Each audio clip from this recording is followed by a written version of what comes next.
It's one of those crazy rainy days here, and whenever that happens, I find myself spending a little extra time in the kitchen. Today I'm restocking our pantry for the holidays, making homemade chicken and beef bouillon, a from-scratch cream of soup mix, and a few of our favorite snacks like the herb crackers and pumpkin muffins. I even tested a new laundry detergent recipe I've been working on for the blog. We've also been painting the house, so it's been a busy day, but it just feels good to fill our home with the smell of home cooking and get ready for the season ahead. And be sure to stick around. I've got a fun surprise at the end, something called water pie. As the rain taps on the windows and the house smells like fresh paint, I'm starting the day with a warm cup of tea before diving into a little pantry restock. Days like this make me so grateful for the simple things, home projects, good food, and a kitchen full of from-scratch goodness. In this video, there's going to be splotches of paint in the background in the kitchen. It's because I'm trying to figure out a nice color to paint the kitchen that makes it pop. And I really think I've settled on a green. So if you have any kind of suggestions, please leave it in the comments below, because I don't want it to be so green that it drowns out the plants that I have in there. But most of our kitchen is the white tile backsplash and the cabinet, so it's not going to be overwhelming in my opinion. On this day, I am starting us all out with our tea of choice. Of course, mine is my detox blend that I have shared before. And then the kids have been helping me use up all these extra tea bags. I have a huge amount of old tea bags. And since I've been making my own tea blends, we haven't been using them very often. So I am using this season to go through as many of them as possible. And so far, their favorites have just been the basic lavender and chamomile blends. Go figure. So one of the first things I wanted to do to get started today and to get ahead for the holidays coming up is start my bases with the herbs and spices that I have.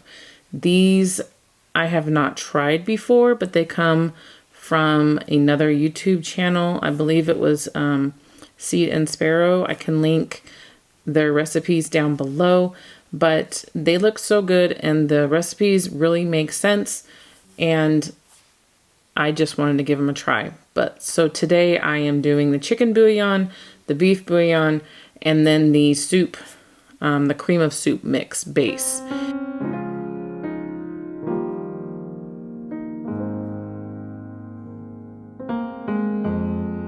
My dried rosemary is quite large, and as you saw, I tried to chop it. It didn't work so well. So I had bought this herb spice grinder, and I get to use it for the first time today, actually a couple times, and it works phenomenally.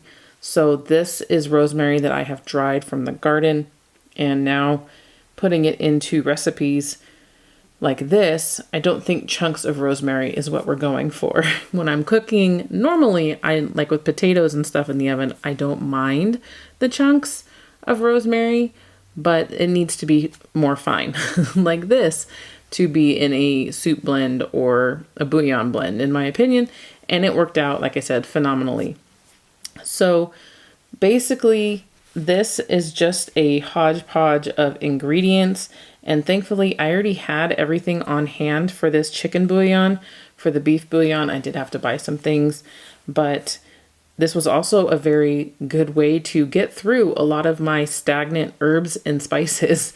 I buy in bulk from Azure, and I don't always get through them very quickly, but with this type of prep, I had to replenish many of the things.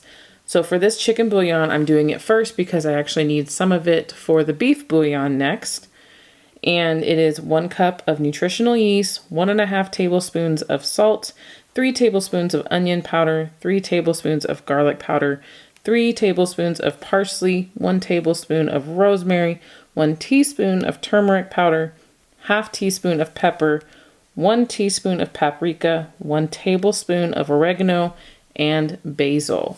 I will try to type all this out in the description box below, but if that doesn't work, then I will try and put it in the first pinned comment, I should say. While I'm doing this, my daughter is graciously washing all of our eggs that have been stacking up because we have too many hens. We're cycling out and we just haven't cycled out the older ones yet. But I digress. For the beef bouillon here, I had to buy this umami powder, the mushroom powder. And this is the one that she had recommended in her videos and in her recipe. And it's actually pretty grainy. I was not expecting that. So hopefully I didn't need to like grind it or anything. And then my tomato powder had been sitting in my cabinet for months. Maybe years. Let me change that. It's probably years. So I had to actually run it through my grinder, which again came in nice and handy. Let me know in the comments, do you have tomato powder and does it get super rock hard like this, or is it because it's old? I'm debating on grinding it and putting it into a jar, but not if this is going to be a normal thing.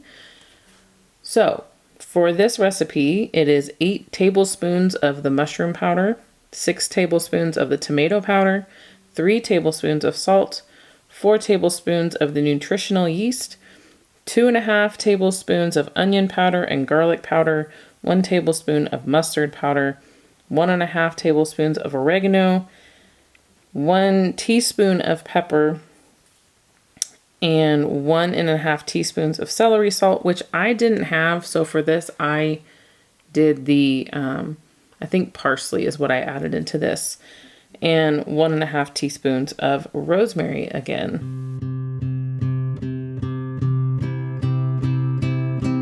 So it was actually the cream of soup base that I needed the chicken bouillon for. Let me correct myself on that one. This is all stuff aside from the mushroom powder that I had on hand, and that was super simple to get. I can link it down in the description box for you. I believe I just got it off of Amazon. And things like oregano here, I was crunching it up more because that's from my garden and I wanted it to be a little less grainy. I probably could have put that through my lovely herb grinder again, but it seems to have come out fine. All of these make ahead powders and the soup base really didn't take me very long at all to complete. It took me longer, obviously, because I'm filming it for you and trying to make it aesthetically pleasing in some way. But really, you could throw all of this together in a few minutes flat, especially when you just bring out your entire spice cabinet, which is what it feels like. So don't let all the ingredients scare you off from doing this. I highly recommend that you give it a try.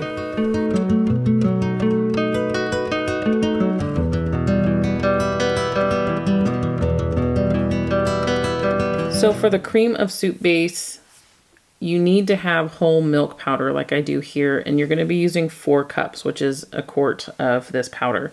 This was everything that I had left, and I believe this was from Azure Standard. So, and I don't know if they have any more. I think they do. I think I put it into my cart to replenish. But the recipe does call for 1.5 cups of cornstarch. I would think that you could switch it out for something like arrowroot powder, but I have a ginormous amount of this cornstarch here that I need to get through, and thankfully this today took this small tub. It emptied it for me in the end. It took all of it, but I do still have a very large tub of it that I need to get through. So hopefully this works out well and I can do it again and again and again until I get through all of it. So the other ingredients in this is also the 1/2 cup of the chicken bouillon that I had mentioned before. So that is one of the reasons I wanted to make sure it was done on this day. And then you're going to add 4 teaspoons of onion powder, 2 teaspoons of dried basil, 1 teaspoon of dried rosemary, 1 teaspoon of garlic powder, and 1/2 teaspoon of pepper, and 1 teaspoon of salt. So these are pretty basic ingredients. And in the description box below, I will also add how you're supposed to use these. For the bouillons, it's essentially 1 tablespoon to 8 ounces of water. But for this, it says that we're supposed to heat 1/3 cup of the mix to 1 cup of milk or water in a saucepan over medium to low heat. and you just stir until it's thickened. And you can add a half cup of like something else that's desired into it as well. Again, I haven't tried this, but I've looked at several different recipes, and this does seem like a really good one, especially coming with all from scratch normal ingredients, in my opinion.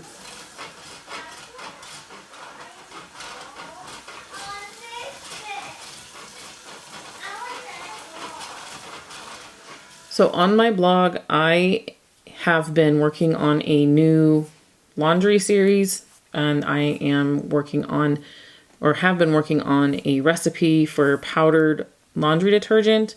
We are all very sensitive, or I'm super sensitive, thus my family is, to a lot of synthetic ingredients. So this is a basic laundry recipe. It'll be on my blog by the time this posts, but it is essentially a labor of love because of shredding that Castile bar soap. And then you're adding washing soda, borax if you choose, and some baking soda. And then I ended up adding in a bunch of peppermint essential oil. And oh my word, it works and smells so good. This was amazing. And I'm so glad that we are doing this. I will be working on a liquid one this next coming week, so stick around for that. But it doesn't take much effort to make your own laundry detergent if you can take the time to do it. I highly recommend you do. Again, check it out on my blog. I will link it below.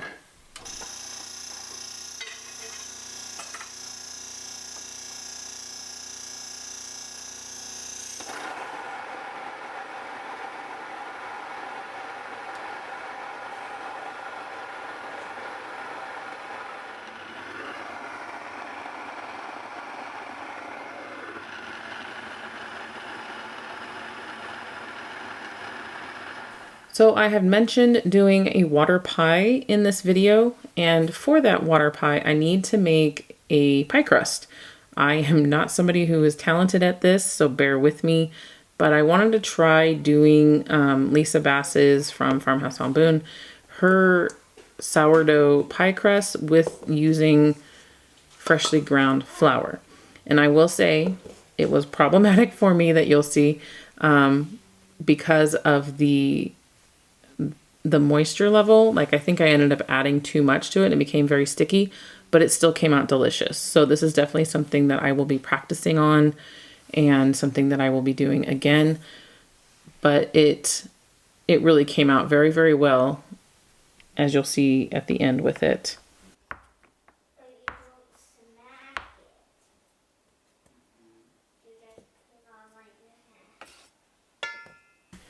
Making this pie crust really is just like making biscuits, essentially.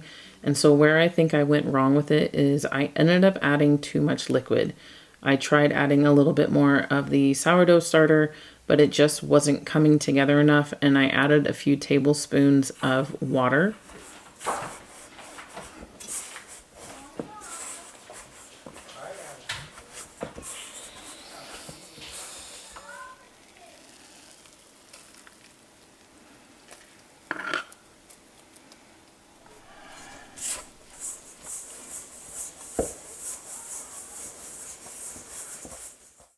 And I added a few tablespoons full of water, and I think it was just too much.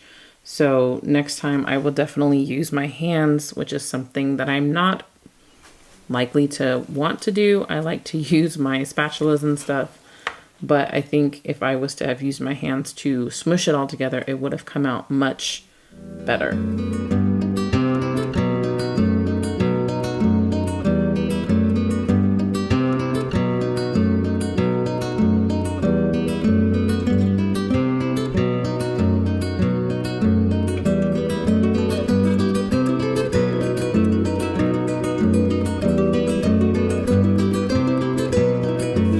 So the next snack that I am making for my family to restock my pantry, and I'm actually doing a double batch of, to also put it into my freezer, are the pumpkin muffins that I have made in the past. I will link the recipe below.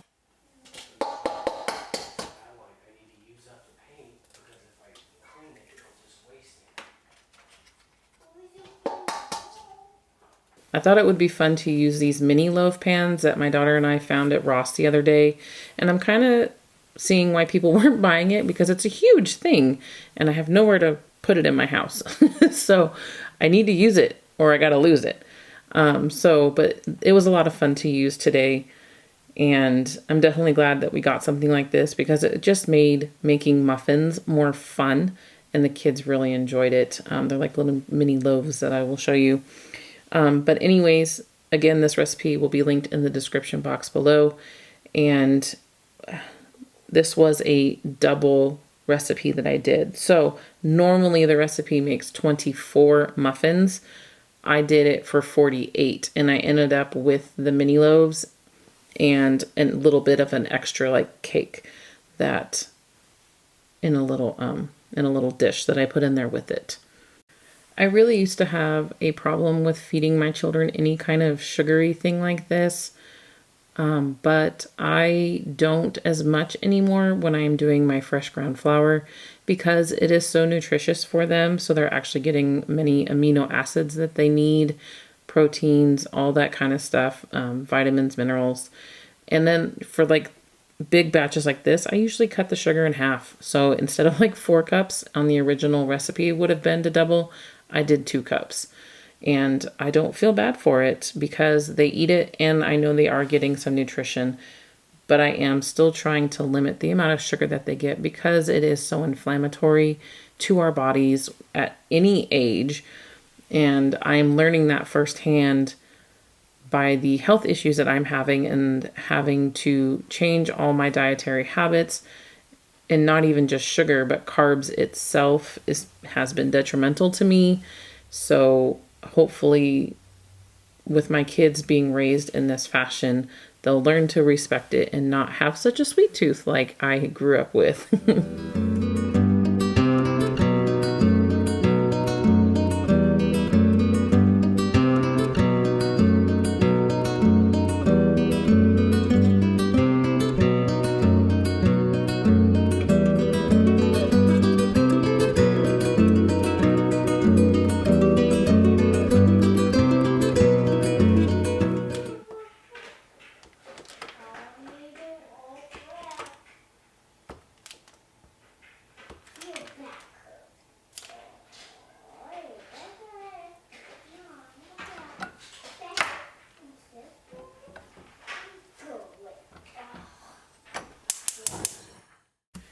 Another snack that I am making for my kids, which is really super simple and you really get the hang of it once you've done it a couple times, is the sourdough herb crackers. I have made these before. They are also on my blog. I did adapt this from Farmhouse on Boone's recipe. I kind of added some things to it, I would say, and then I'm using the fresh ground flour instead of the all-purpose flour, which I'm really trying to just substitute 1-for-1 in many of these recipes. And if you've been using all-purpose flour for any of these, you'll already know the consistency that you're looking for. So it is simple to make those changes if that is something you're wanting to do in the future. And typical mom fashion, I am severely multitasking here. I was almost burning the butter on the stove for the crackers. The pumpkin muffin mini loaves were getting done at the same time. And just, the kids running around the house. But that's typical, right? That is life. And that is something that I wanted. That is something that I'm glad I have. Not everybody gets to have this chaos. And I am definitely blessed. And my children were blessed with this food. They ate it. I had to shove at least half of it into the freezer real fast before they saw me, so that they would not eat all of it at one time. It did last a couple breakfasts though, thankfully. And so now, as you saw, I couldn't remember where I was and I had to figure out what I needed to do next. So I'm just adding in the fresh ground flour. I'm adding in the herbs and spices that I like to use. You could also add in cheese for these, like sharp cheddar or Parmesan. One or both of those would be really good. Monterey Jack would be really good. Anything that you can just add into the cracker is just so good. I just don't like to take the time to shred my cheese for these especially on this day when I just got done shredding that bar of Castile soap. I was tired. So I'm just using some basic paprika, garlic salt, onion powder, garlic powder. I think I used some basil, maybe some oregano, things along those lines. And it came together phenomenally. And of course, I have to play warden to all of these snacks in the house, or they would be gone in a day. And I prefer that not to happen. And you'll notice I did forget to put the butter in until the end. So again, mom brain. Anyone else have this issue? You get so caught up in things, you're trying to do so many things, you forget where you were doing. Yeah, that's life. Let me know in the comments if that's you too, or if it's just me and I need to take some more Tulsi in my tea.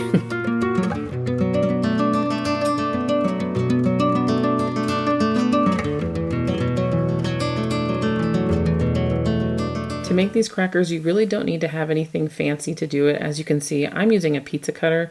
I would love to grab one of those little crinkly cracker things that are like this. Cracker cutter, I guess it's called. But I just can't bring myself to buy it right now. So if you have one of those, great. If you don't, pizza cutter, knife, anything like that works phenomenally. And on this day, I'm using a Celtic salt, which I had never used before, and oh my word, it was lovely. The little muffin mini loaves, I guess we could call them, came out really well. And you'll notice shortly that my kids are gathering around me trying to see, Mommy, can we eat these? Mommy, can we eat these? And I have to say, no, they're too hot. Just wait. So I'm teaching them patience along the way too. Yay!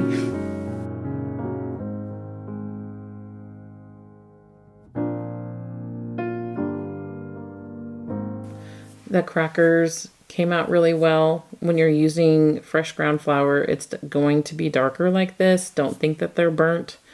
I have burnt many of cracker and they still taste great, but those were really good. I was not a fan of rolling out this pie crust because, like I said, it was a little sticky.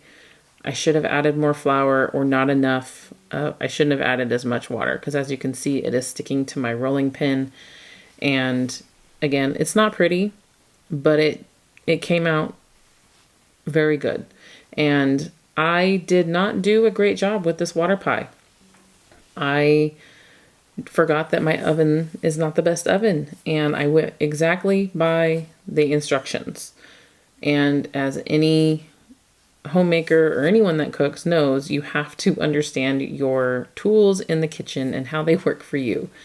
So this recipe is something that came across YouTube on one of those depression cooking channels, and they were talking about how simple this pie was to make. And as you can see, it literally, you put water into the pie crust, and then you're adding some flour and some sugar. You mix it together and you sprinkle it on top. And that is essentially it. We added some vanilla to it, and then the specifically said 5 pats of butter that will go on top of this. And it said that we were supposed to bake this for 25 minutes at 400 degrees. And I did that. Didn't come out well. So I even put it in the fridge to let it sit overnight to hopefully thicken up, gel up. It did not. So I put it in again the next morning, and it came out absolutely delicious, even with the crust pretty burnt, or maybe really not that burnt. But it came out really well, to the point to where even on my diet, I broke my diet and ate this because it was just sugary, buttery goodness. I will put the recipe in the description box below, but it is 1.5 cups of water, 1 cup of sugar, and 1/4 cup of flour. And then, like you saw, you add in a little bit of vanilla and 5 pats of butter. So this here is where it did not gel up. It did not get hot enough whatsoever. But I put it back in, and here it is. This is what it should look like. It should be bubbling. It should be ooey gooey. And you let it cool completely. Like completely. I even put it into the fridge for a little bit. and it came out absolutely delicious. I highly recommend you try this. So this has definitely been one of the more unique recipes I've ever tried, but it turned out surprisingly good the second time around. Thanks so much for spending the day with me, and if you enjoyed this kind of from scratch homemaking, be sure to subscribe and check out the blog for all the recipes I mentioned. See you next time, friends. Bye.